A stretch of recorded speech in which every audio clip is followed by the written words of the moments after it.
Truck and Chubby Sports, where we back in our yapping. We ain't never capping. That's a factor. So what's happening? Not a coach, not a pro, no X's, no O's, just the fans' point of view and what we know. Let's go.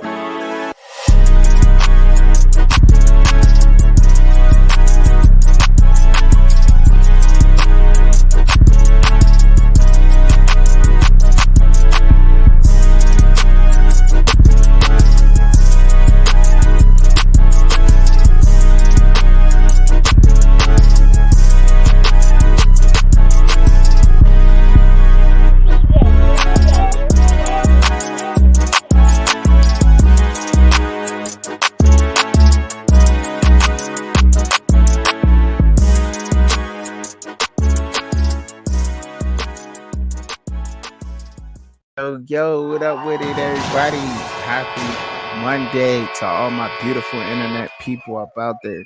Don't let nothing stop you from doing what you need to do up out here, man. I'm a prime example. I'm excited. I can get supers and all of that now.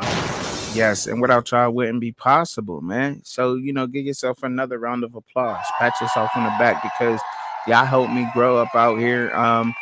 Watching me, tuning in. Make sure y'all get down in them comments. Let me know everything. Criticism, corrections. Let's get it, fam. You know what I mean? Let's get it.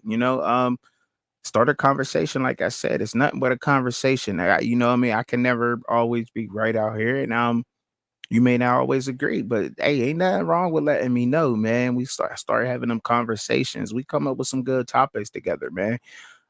Speaking of topics, I think I want to come up with one this weekend before I jump up into it. What position in the NFL? We're gonna discuss this Saturday. What position in the NFL comes most developed out of college? Period. Period. And I know you think it's a hands down runner, but we gonna do the research and we gonna really find out if it is the hands down. But let me get up into the Pittsburgh Steelers. So, as y'all know, we just retained Quez Watkins. I think it was a hell of a pickup. Another one of those great pickups. Omar Khan is doing a great job up out here with my squad right now. Look, we got George Pickens, Quez Watkins, Van Jefferson, Calvin Austin III, and that's just the top half of what y'all see. Y'all don't see Denzel Mims, Deuce Watts. Who else I got? Let me see. Ooh, we got a few people out. Oh yeah, Marquez Callaway. Don't let me forget these names like that. That's on the roster, and they have not yet seen a field. But we don't know if they may or may not. We develop talent in Pittsburgh. That's the one thing that we do is develop our guys and make sure that our guys are playing to the full potential, right? So I like that pick. Now, where do we go in the draft with our first round pick? When we go offensive line, I think that's where we go to have to shore up that depth because we are going in, and I know a lot of people say they want to go cornerback. I wouldn't be mad if we went there, but in my opinion, I don't think that we need to go cornerback because Darius Rush from South Carolina, young, come on, you know what I'm saying? Joey Porter Jr. from Penn State, young, and our defense carried our team last year, y'all. Like that, like they did. They did. Whenever I mean our offense, our quarterback threw for 2,000 yards. You know, and with both running backs, we barely went over 1,000. And I meant not to say that our running game didn't come together and it didn't gel, but that's a problem, right? I mean, to me, I would say so. But that's why we made the moves we made at quarterback, right? Correct. To correct that. Now, and I know that, and we also got Dante Jackson from LSU now. I want to give a shout out to Kalen Barnes. A lot of people don't know about Kalen Barnes from Baylor, 6 foot, 186. He's on our roster. He's listed as a DB, I believe, but still, like we got them. We got some dogs, man. We got some people, man. We got some people in those positions that can play.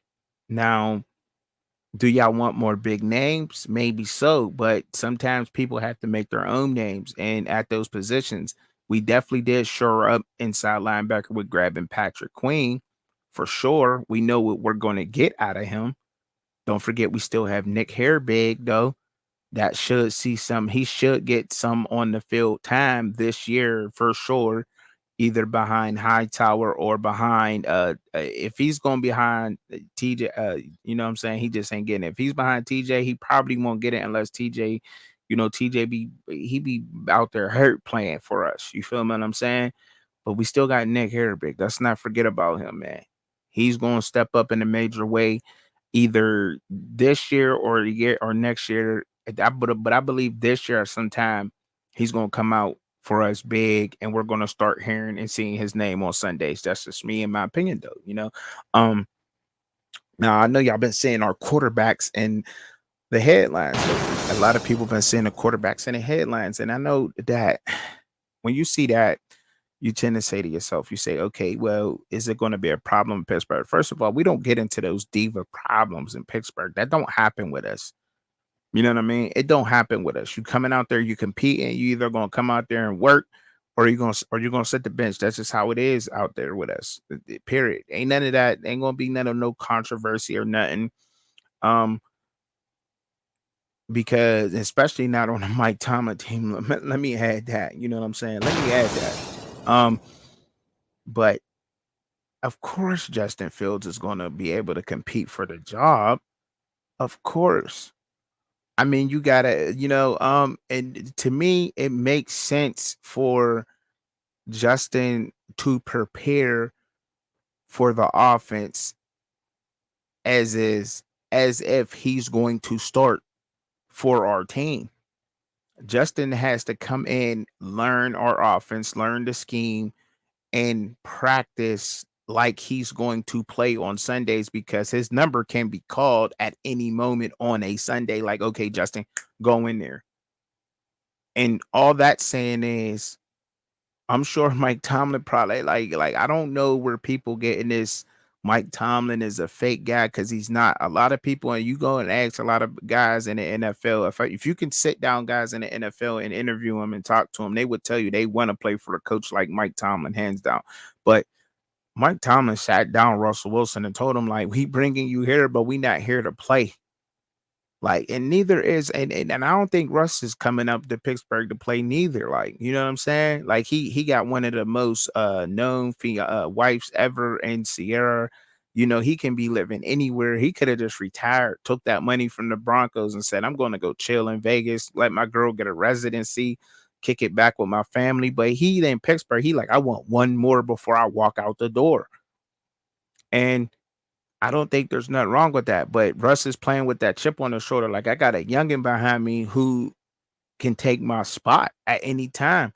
And that's great to have that because, like, even when you out here in this space, if you like, okay, if you miss a day, you miss a live or something, somebody else was gonna step up and get that spot. Like, it's good to have competition. It just is. It just makes you better. And no matter what you're doing, no matter what you're doing in life, if you know that somebody's behind you on your tail and they're doing good, you're gonna do your best. And that's just how it is. And that brings it out. And I believe that he has to prepare for that. And best believe Arthur Smith is going to he's going to write up some plays in that playbook is definitely going to be designed for Justin Fields to run. That's just hands down. Like when you have somebody as athletic as Justin Fields, you're going to utilize that as a coach. He's going to have a whole game. Arthur Smith been around so long and he's no longer a head coach and he don't have that head coach's responsibility, only at offensive coordinator's responsibility at the time. So he's probably going to have two different offenses, a whole offense that Justin Fields could run and a whole offense that, you know what I mean, that Russell Wilson could run. Justin Fields and Russell Wilson, both of them, they could run a whole different offense. I'm just saying, because he'll probably have a little bit more time to do something like that.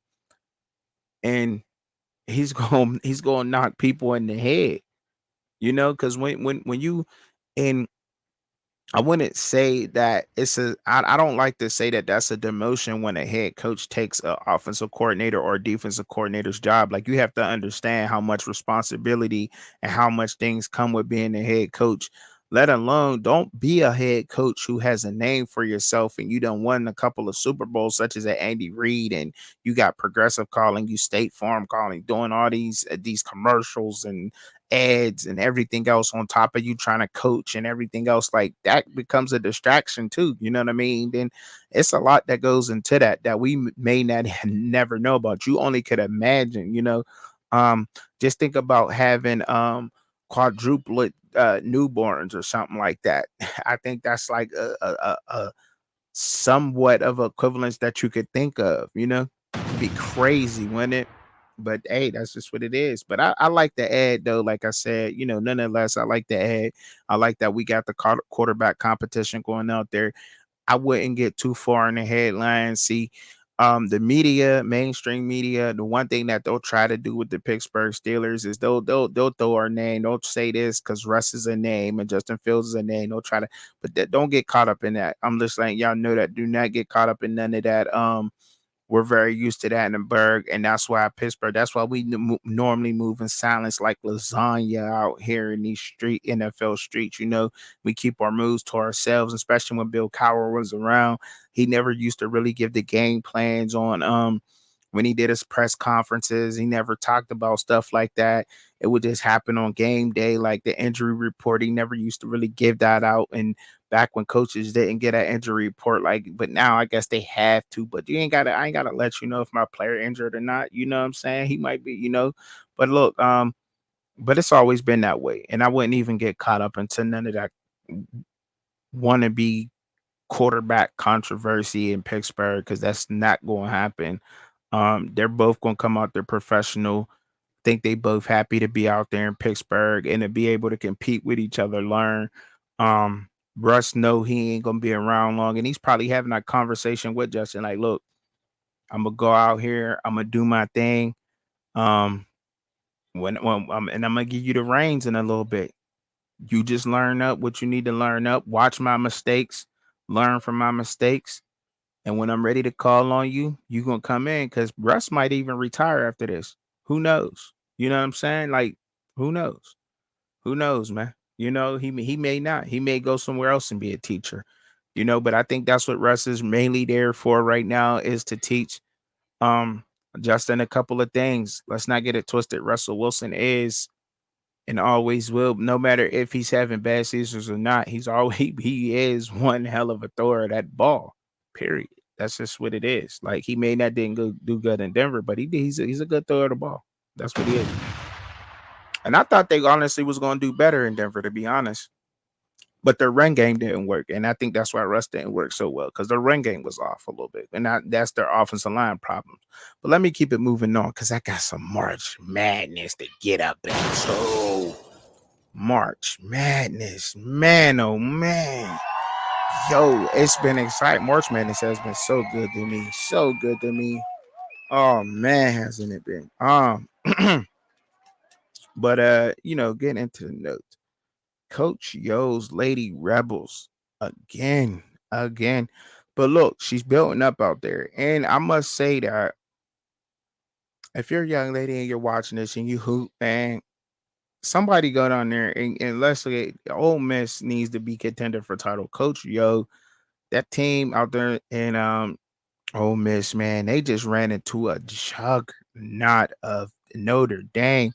But when you plan the way that Notre Dame played Coach Yo's Ole Miss today, like, hey yo, there, I don't even think you could stop that for real. I mean, for real. I mean, let's just be honest. I mean, come on, man. I mean, I was already telling y'all about Maddie Westbeld, you and Sonia Citron, Hannah Hidalgo, Anna DeWolf. Who else? Nalasia Marshall. That's how I pronounce her name. I hope it ain't get it wrong. Nalasia Marshall, you know what I'm saying, from Queens, New York, and all of that. She played a very important role today, getting in the game and just, being her presence in the game. She only had 4 points three rebounds and five, but she had 5 assists. You know what I'm saying? She was throwing the assist and the ball well. Her defensive presence was there today, and they completely threw Ole Miss off their game. And I was shocked by it too. I'm like, wow, that's crazy. You know what I'm saying? Because I mean, last year the Ole Miss team went to the Sweet 16 because they of course everybody know they upset number one Stanford, and now this year they didn't even get to the Sweet 16. But look, she's just a one player away. But I was telling y'all, and when I made the video, or when I was talking about them on the morning after, and her doggo, she's different. That freshman is different, and that's what I was saying. Like some of the most popular players in women's NCAA basketball are freshmen or sophomores. Flau'jae Johnson, sophomore, and Hidalgo for Notre Dame, freshman. Juju Watkins, freshman. Malaysia Fulwale, freshman for South Carolina. I'll be talking about them too a little bit, but that's what I'm saying. Like they super popular and they exciting and they balling and they balling. Give it up for them. They are balling out there. I don't care what nobody say. They be hooping. They be hooping. They be hooping. Now, a little bit of stats on the game though. Like when you play when Notre Dame shoots 50% from the field, like that's crazy, man. Like you gotta win the game. I mean, they out rebounded them. They out rebounded them the whole game. I mean, and I'm gonna talk about their opponent, but when you turn the ball over 22 times, like 22 times, like there's no way you're gonna win that game. They had 22 turnovers against Notre Dame. There was no way that they were going to win that game. I mean, both teams shot fairly well from the free throw line. I think Notre Dame shot 82% from the free throw line. I mean, no, I'm sorry. Notre Dame shot 88% from the free throw line. Ole Miss shot 82% from the free throw line. But they was only 25% from the 3-point line. They was 3 for 12.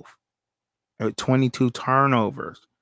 Like, and see, Notre Dame was 4 for 9 from the 3-point line, which is 44%. They wasn't even taking those shots. They was killing them in the paint, killing them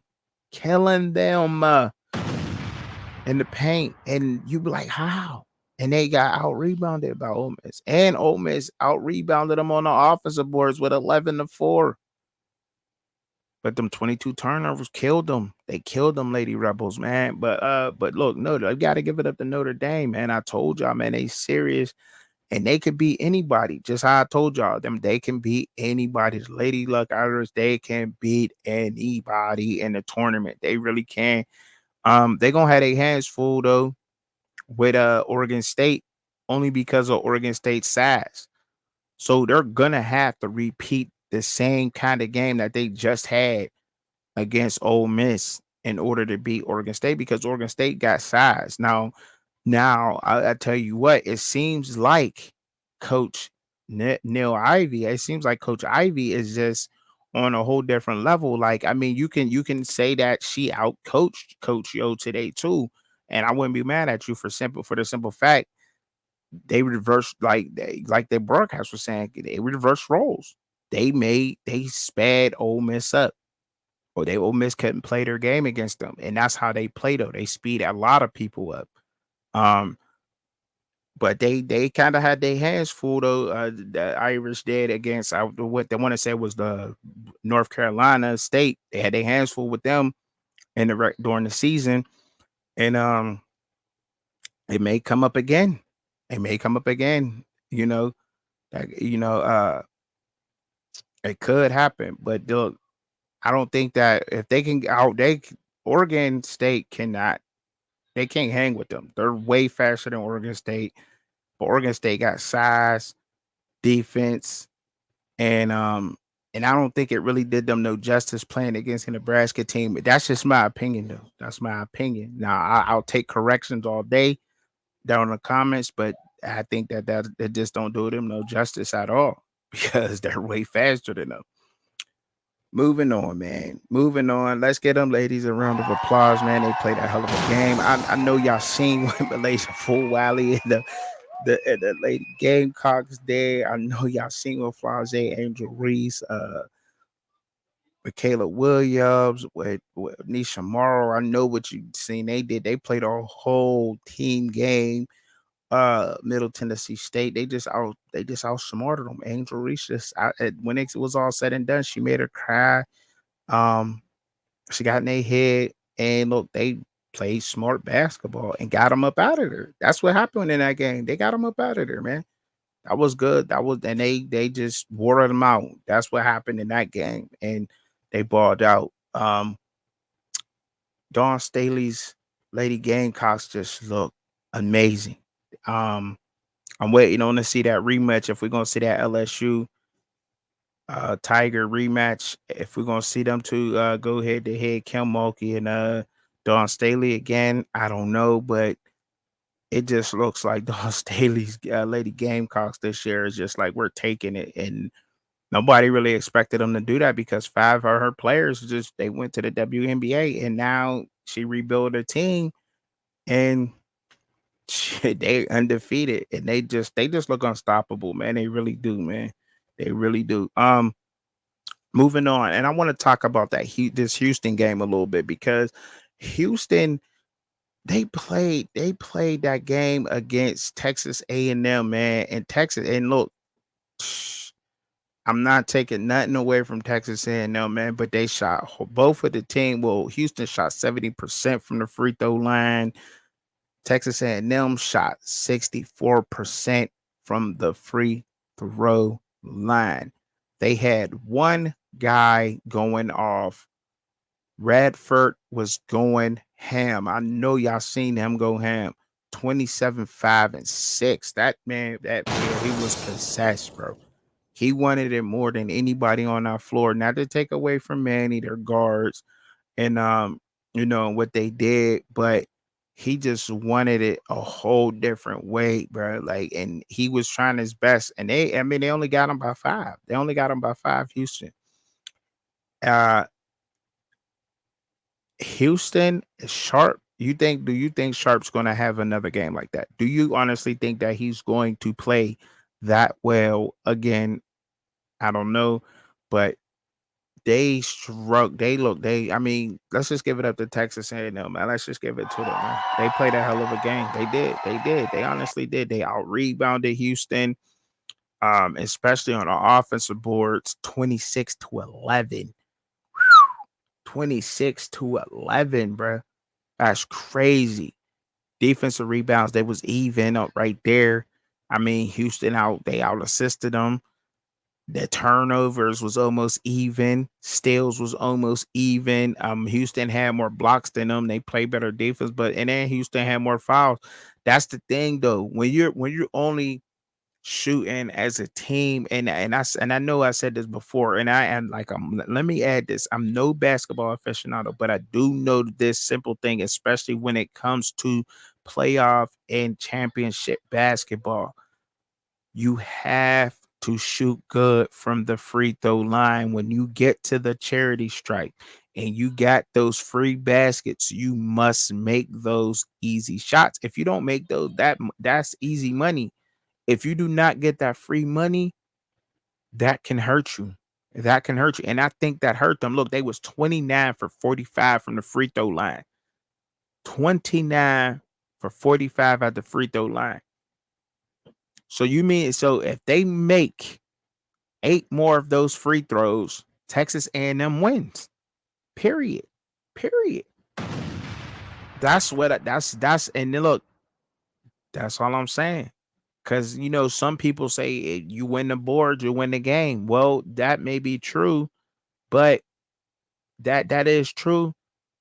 But you have to own the boards, and you have to hit from the charity stripe. You rebound and you make your free throws. You out rebound the team and make your free throws. You'll win the game. But they shot horrible from the free throw line, and that's what killed Texas A&M when it came down to it. There's no secret. Statistically, it's no secret from the eye test. That's just what they needed. They needed those shots, and they couldn't get them, man. But look, they gave them a real good game, man, and I must give it up to them, man. But Houston wanted it bad. They shot, but look, they shot well from the field. Like, I mean, look, they shot what 52% from the field. That's crazy. They go. That's a good game. That's a good game. More than that, a little bit over half of your shots. Um, I think teams is just shooting so many threes. I mean, not to say that they shooting 34 and 32% from the 3-point line, and that's not bad, but man, like you got to eat up that paint, man. Got to get back to eating up that paint. And that's for real, eating up that paint, making the free throws. But I guess they can't make those. I like if you can't make a free throw shot, would make you think you're gonna keep making 3-pointers. I'm just saying, right? You know. But look, man, I'm like they moving on to the next game, man. I can't believe they let that one up, but I did have Houston in that game, but look, it was a good game, and it had me rooting for them a little bit. They gave them a good big game. I didn't expect it to be that good. Did you? Um, I must say Purdue looked like they about to run away with this, bro.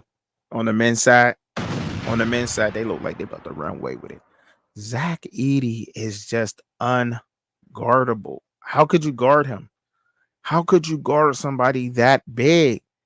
He don't even gotta jump to put it in the basket. Like that's cheating. Like he literally just reach over his head, just hold the ball out here and just throw it in the basket. Like just drop it in the basket. Like hold his hand way out here and then just drop it in the basket over your head. Like dude is crazy. Like it's horrible, man. It's just he's unguardable. Unguardable. And as long as they shoot well, his guards shoot well, you're not going to beat them. You're not going to beat them. They shot 56% from the field. They shot 48% from the 3-point line, and they shot 83% from the free throw line. This is what I'm saying, man. This is what I'm saying, man. 51 rebounds, 15 offensive rebounds, 36 defensive rebounds. Dude, it's crazy. They had 29 assists. Like, and